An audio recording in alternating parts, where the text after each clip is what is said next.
Hey there, you Saturday reviewers. This week, let's talk about Arcane. It's 1997 all over again. Some new trailers, GTA, but our way, and our review of The Hunger Games, Ballad of Songbirds and Snakes.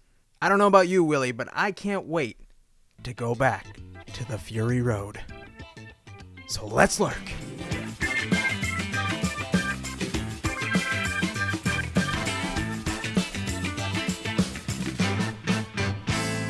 What's up, reviewers? Starting us off this week, I watched the entirety of Arcane.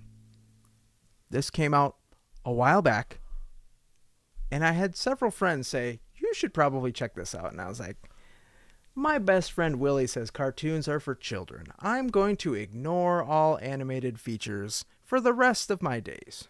What is your issue? I watched this start to finish in one day. You did? This TV show, in my opinion, is one of the best animated shows to have ever existed. How do you like this and then not go for something like we've talked about for the past few weeks? How are you not interested in these other cartoons? Because none of those have like a 9+ rating on IMDb. I absolutely loved this thing, having no idea what it was about, having no idea who any of these characters were.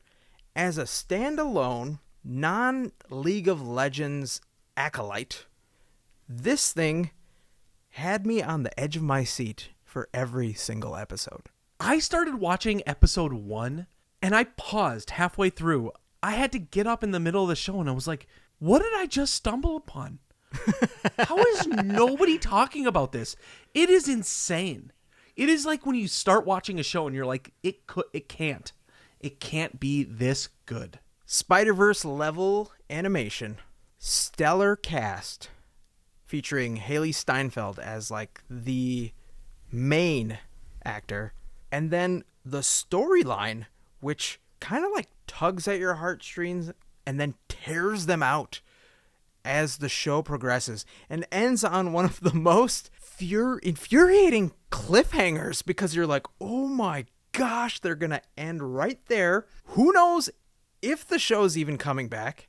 Thankfully, yes, it is coming back next year. But like the evolution of characters you think right away who are good people into like imperfect characters, and other people who you think are villains kind of not being so bad, more kind of a grayish thing. Like, in terms of overall shows, you are right, Willie. This is one of the things that, if you like animation and have been sleeping on it, now is the time.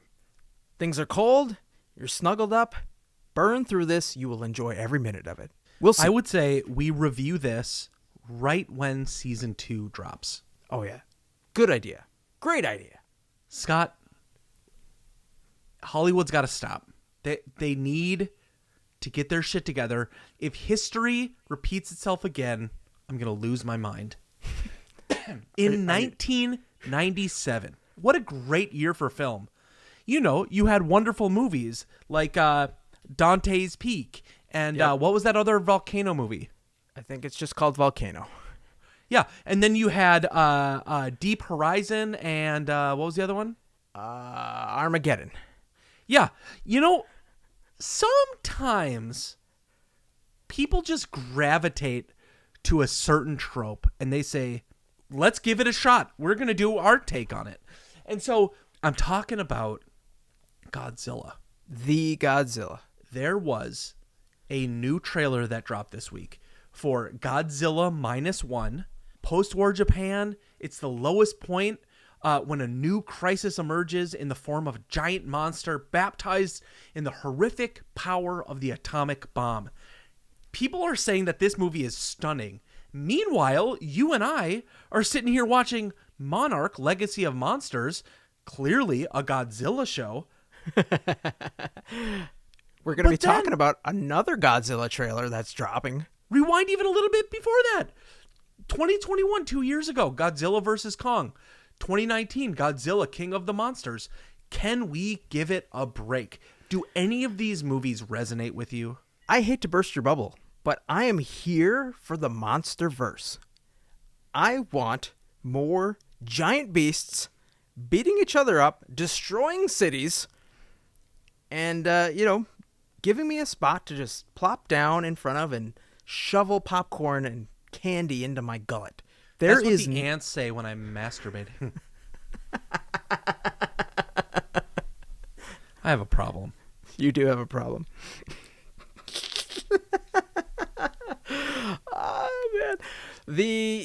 The thing is, I think you're wrong, Willie. I think I have to disagree because what you were describing before in 1997 is a copycat problem. Here, we're just getting iterations of the same character. It's not like Volcano and Dante's Peak were the same volcano and just had, different stories on opposite sides of the volcano. It's just two separate volcano movies. Like, I have a volcano movie. This person, hey, can you write a script about a volcano movie that's, we'll market it as a volcano movie, but it's not actually about a volcano. It's about the human condition involving a volcano. and then you just see, like, which one works out best. It was very weird market testing. Now, if we had Godzilla in all his glory, and then another studio came out and was like, we're going to have Megazilla or Megasaur. It's kind of like the Meg movies and the Sharknado movies. Like, they're just kind of trying to parody off of it and gain a following so that they can come out with Sharknado 2, 3, 4 through 17. I would say that's more likely. But what's wrong with the monsters? What do you got against Godzilla? It's not like it's a Marvel.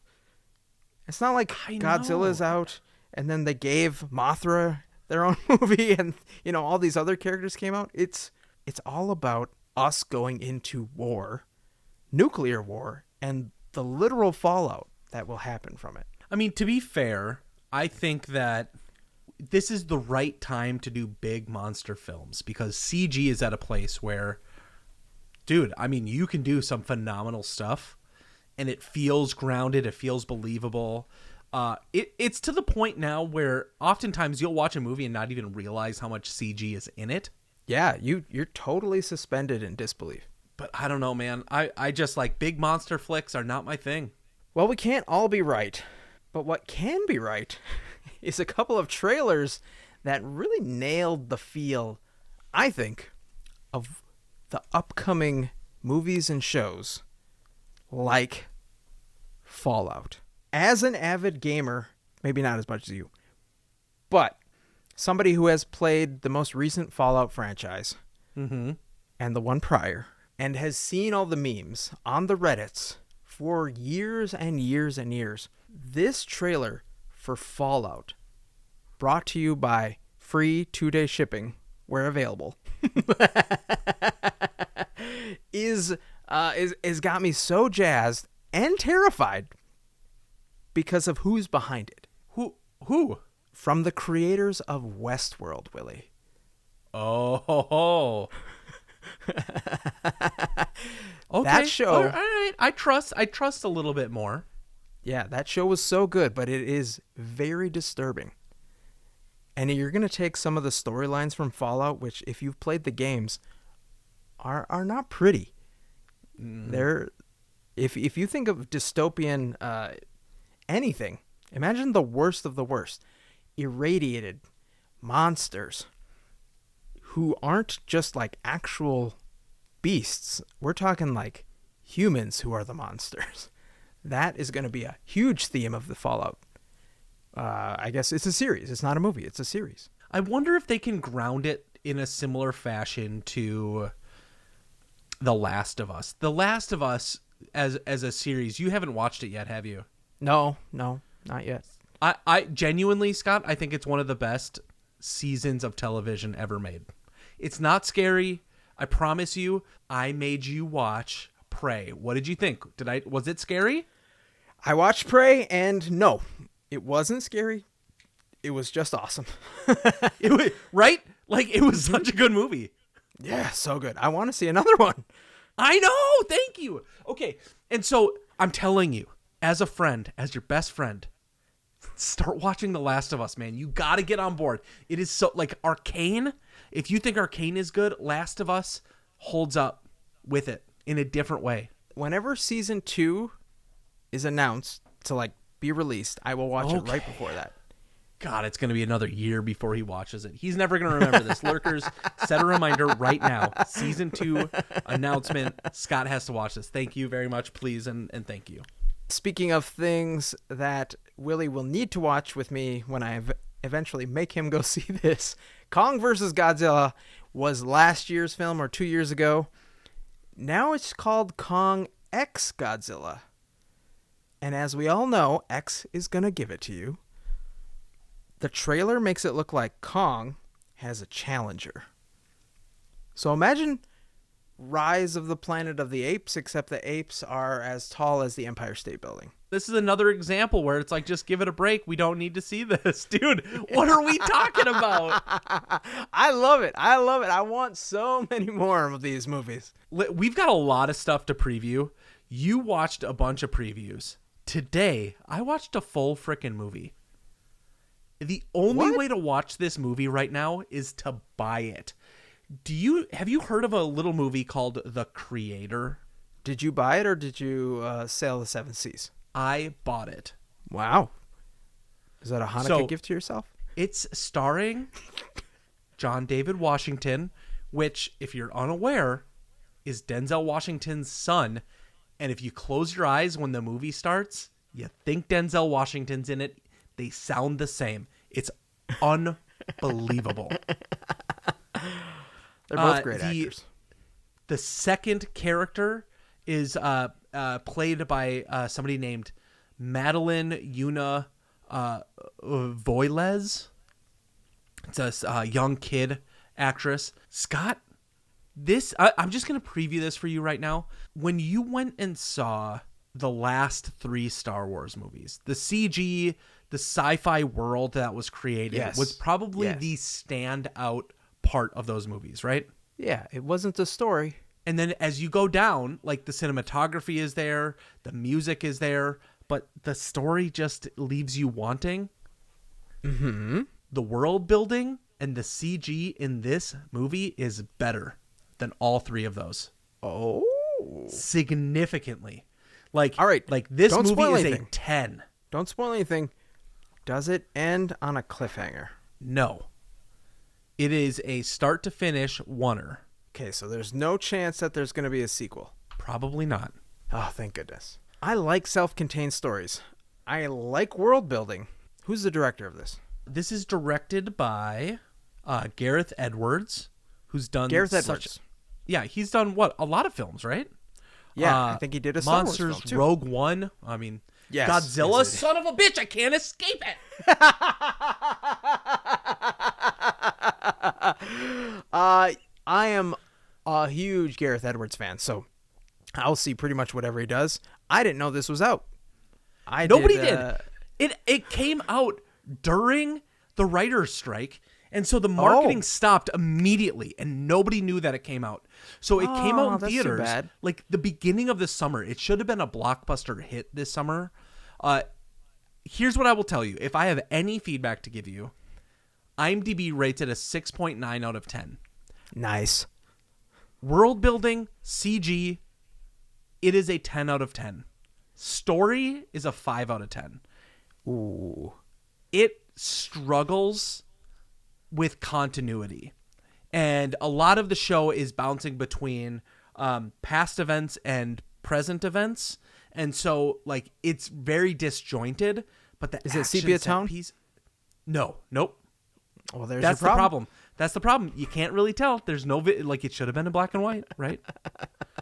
But it doesn't do enough, I think, to like tell the story in a way that makes sense to the human brain, Gareth Edwards.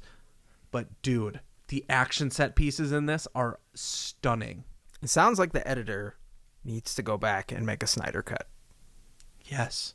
Willie, we've come to the point in the show where we have to talk about something that is, 15, 20 years in the making now? Something that stole everybody's hearts 2 Xboxes ago? I don't even remember.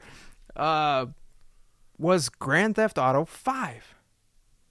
You said GTA our way at the beginning of the show. What does that mean? So, as we record this, 2 days ago, somebody leaked the first trailer for GTA 6. Something that people were so excited to watch. The teaser trailer, which is 90 seconds long, was supposed to come out on December 5th. But guess what? That didn't happen.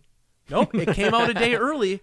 And so Rockstar said, nope, here we go, our way. Watch the full thing. Dude, have you played GTA games? Yes. I played GTA 5. It was actually one of the first games I got for my Xbox One. It was that and Skyrim. Those were the only 2 games I had. Did you watch this trailer? Yeah. It looks amazing. I mean, like, the realism, the level of, like... I mean, you're going to get some visceral stuff in this movie. I honestly... Yeah, for a second, I couldn't tell if this was like a live action that they were kind of like jumping back and forth. But I think it's all in-game engine. It is, yeah. It looks crazy. Dude, it's going to be so good. Like, the people watching on this is going to be insane. I don't know. I haven't kept up with the hype of what a lot of people are doing now around the modding community with GTA 5. People, like, a decade later are still playing that game. I think people are just making like challenge courses and like having races. They're making it into other games, you know, like they're making a Rocket League. They're making like a Halo version. Like they're just doing PvP in there. It's crazy how this has evolved. But let's be honest, it's only gotten this way because Rockstar hasn't given them anything else. Right. If anything, so we had San Andreas last time. This game is in Miami. And, dude, the trailer epitomizes Florida. Oh, yeah, it is pure Florida. It is. All parts of Florida. Oh, woof. You're not going to join up with the Truckabillies? No, based on this trailer, all I'm going to do is sit at the beach. The beach is a brothel. Apparently. Yeah, this will probably be, depending on reviews and if they come out with any weird, you know, this is a subscription-only game, you can't buy a physical copy, some weird stuff like that.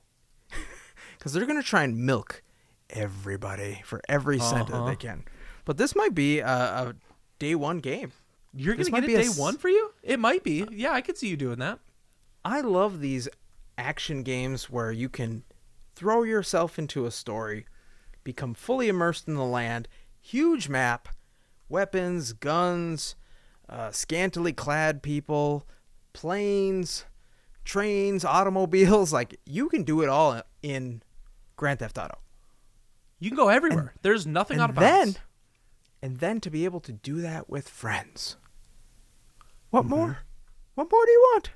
It's true. It's true. 10 years ago, I remember playing with coworkers thinking, this is ridiculous. This is so fun. The age of video games that we are entering versus the age that we're like coming out of, like, it's only getting better, folks. We're going to be able to put our video games on our faces soon. Yes. Oh my God. Could you imagine this in VR? Cannot wait. Just right Cannot there. Wait. I seriously never leave the beach. What are you doing? Nothing. Just sitting at the beach. Okay, so listen. We're talking about sequels. It's that time, Scott. Time for our review. Lovely lurkers, this is our review of the Hunger Games, Songbirds of Ballads and Snakes and Ballad of Song.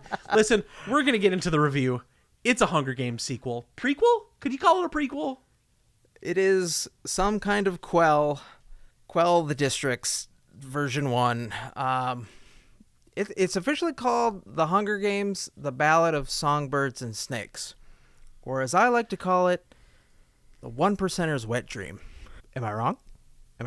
No. Bunch of rich people We've got having kids murder each other? 7 things to cover. Yeah. Oh, God. We've got 7 things to cover. We're going to talk about plot, characters, cinematography, soundtrack, direction, cultural relevance, and then we're going to give our overall rating. So stick around to the end so that you can hear what our thoughts were, overall thoughts of this movie were. So let's start with plot and storyline. Do you remember the first 3 movies? Vaguely. I definitely did not go to Wikipedia this morning to remind myself how they went, because they were definitely locked in my brain. Do you need a summary? Do you want me to? No, I remember. It? I remember. I did that. I definitely did that. Jennifer Lawrence, super attractive. She wins. She wins everything.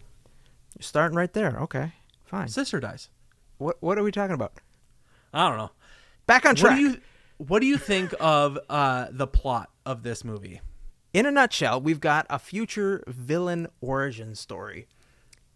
How this small, innocent child went from, starving, watching cannibals in the dark days, to becoming the murderous psychopath that we all know and love?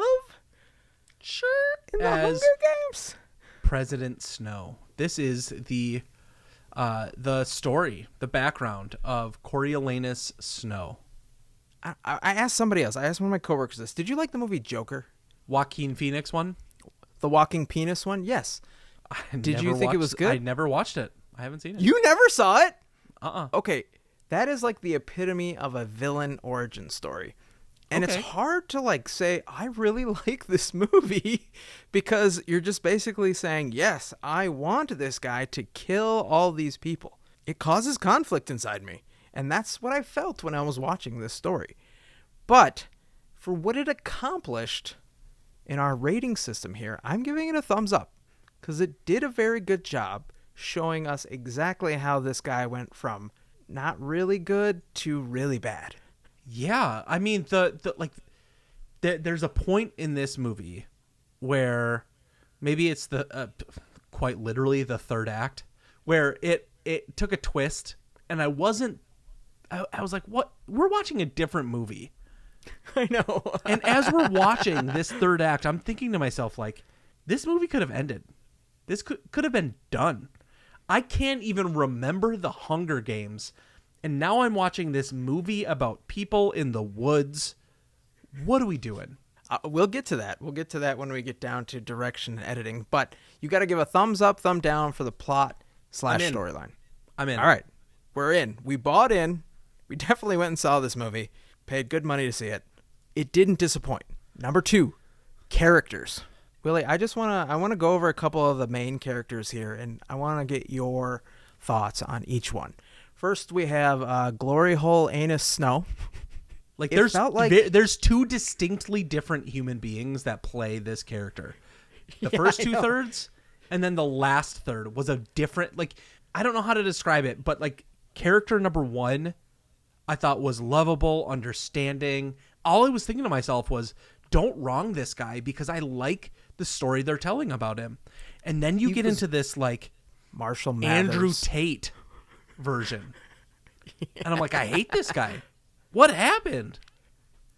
In the beginning, though, they tried to paint him as this bright-eyed and bushy-tailed student who was supposed to be a good guy. They even had his cousin grab him by the face, saying you are good, you are good, when we all know what he becomes. The fact that in the last third, he looks like Eminem from the early days, and is basically the living embodiment of the song Stan for the last half.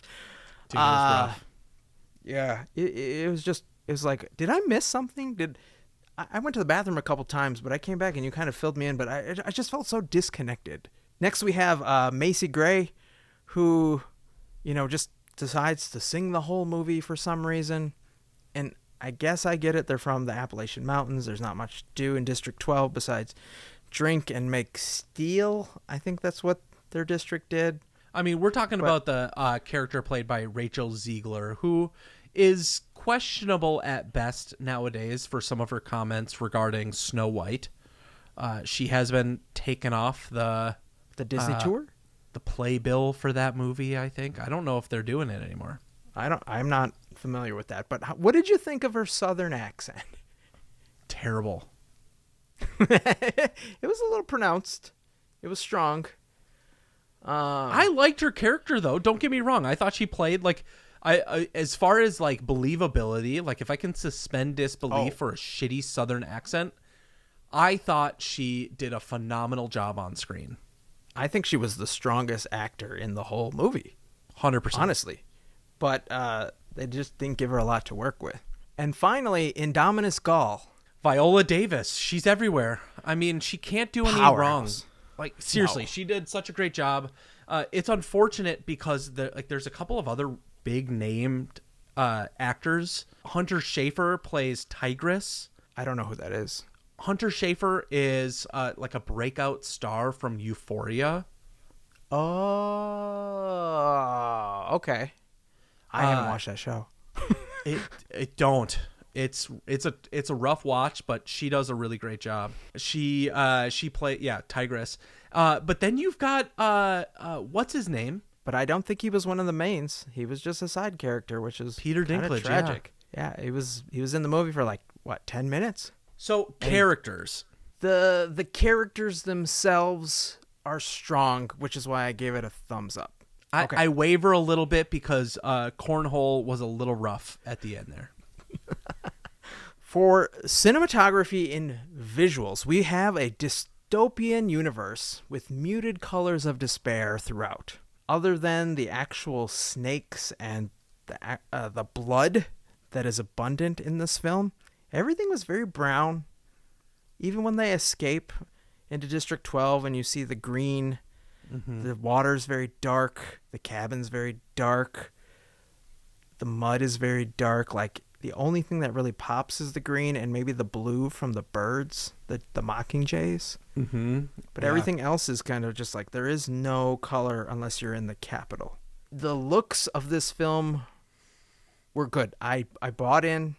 I did not feel any CG because of what I was watching, so thumbs up from me. Thumbs up. We don't have to belabor this section too much. Cinematography was great. This is where you're gonna have to take over. Soundtrack had just as much story as any other section, just as much as characters in this. And Scott, it's a little frustrating that you can't really fully grasp some of the storytelling that was told in song in the soundtrack itself.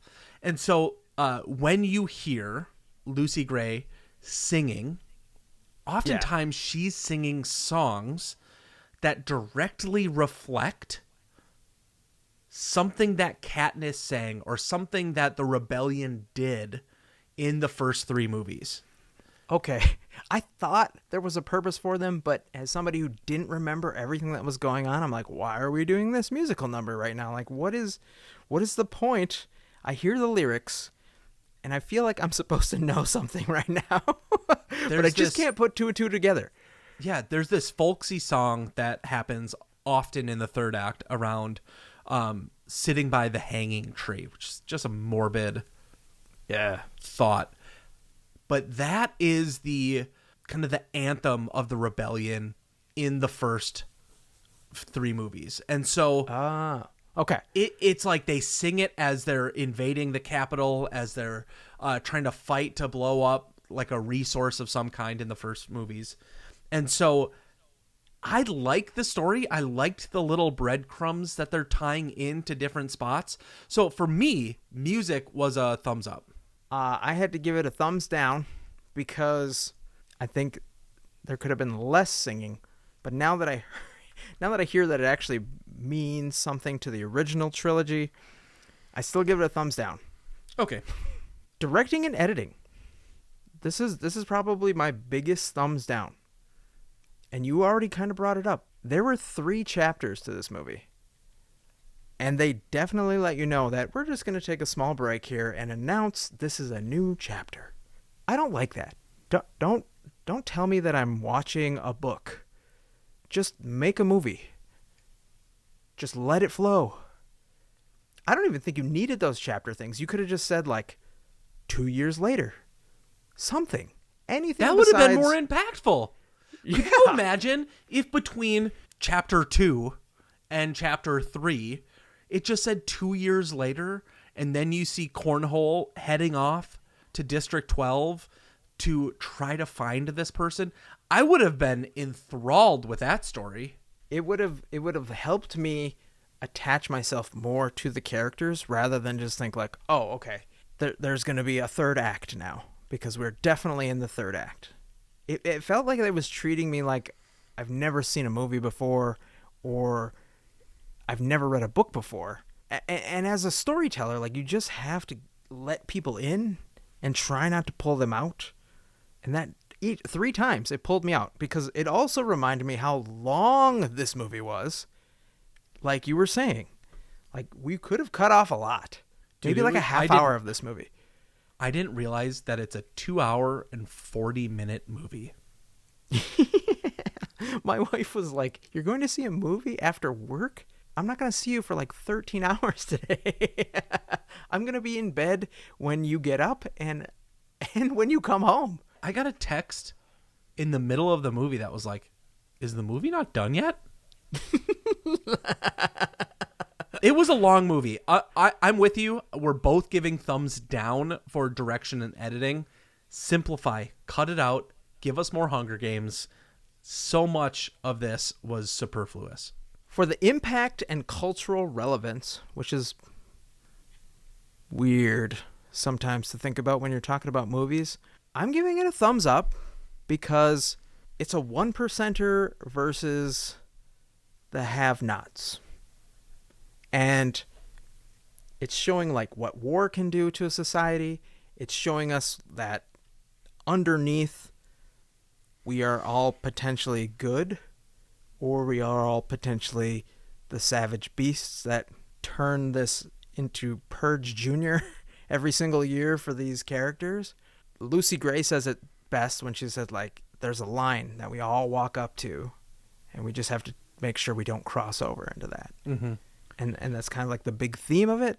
Yeah, it's really interesting. I think, like, seeing a movie where you watch a character in Coriolanus cross the line slowly and then justify it.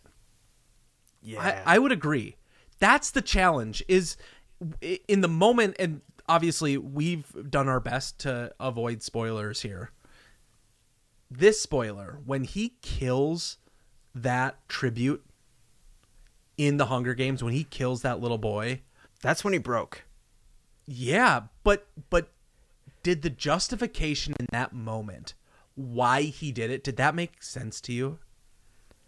Like, could you feel it? Because if I'm thinking about just like the emotional moment of him trying to rescue his friend, hitting this guy, and then this built up anger and frustration of what he is being asked to do coming out on this kid, you get it. I understand it.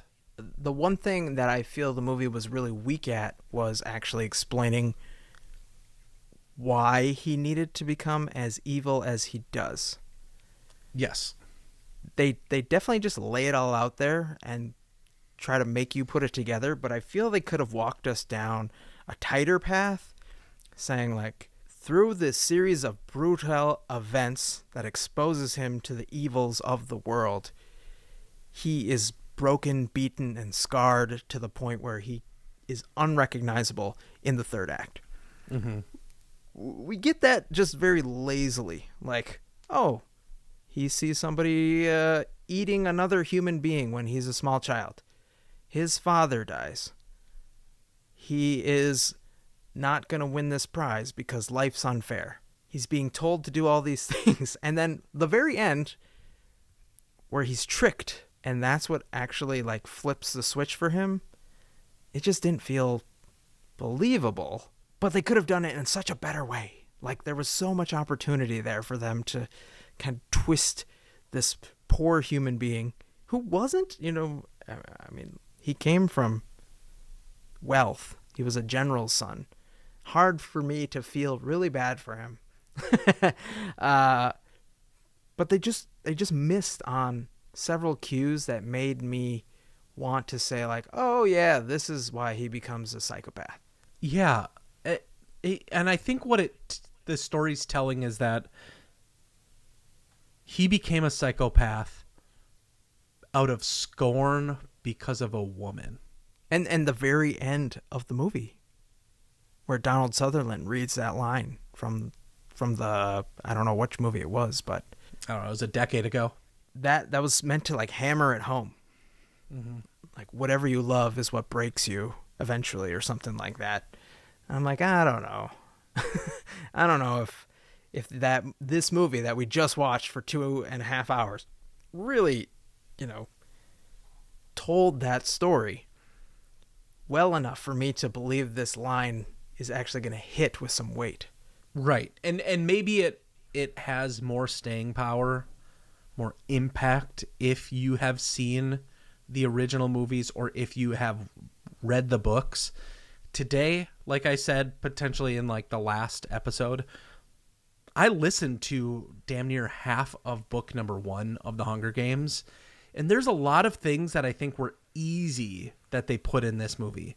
Like Lucy Gray saying, it's too early to pluck this weed out of the ground. Oh, it's named Katniss.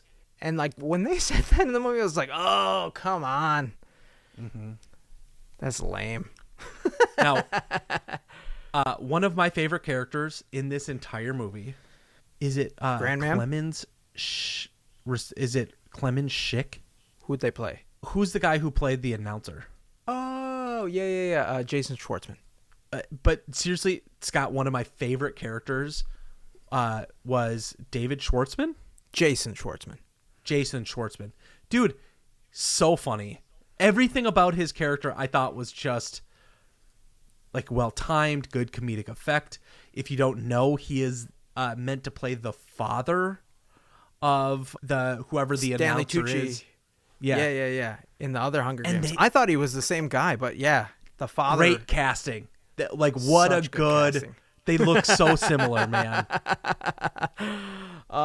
And some of his lines were the only comedic value in this entire film, where he's trying to get a dinner reservation in the middle of the Hunger Games. So good. So good. We've talked a lot about this movie. We've got to give it an overall rating. Do you recommend this movie? I think overall I would give this a 6 out of 10. And if I had to say, yes, you should see it, but wait for streaming. As somebody who has read every one of these books, this movie is a 5 out of 10. But I would also tell you, watch it when it comes out on streaming. And that is our show, lovely lurkers. Thanks for hanging out with us today. If you like the show, please tell a friend and rate and review wherever you lurk. We appreciate your love. Remember, be kind to one another, and we'll see you next week.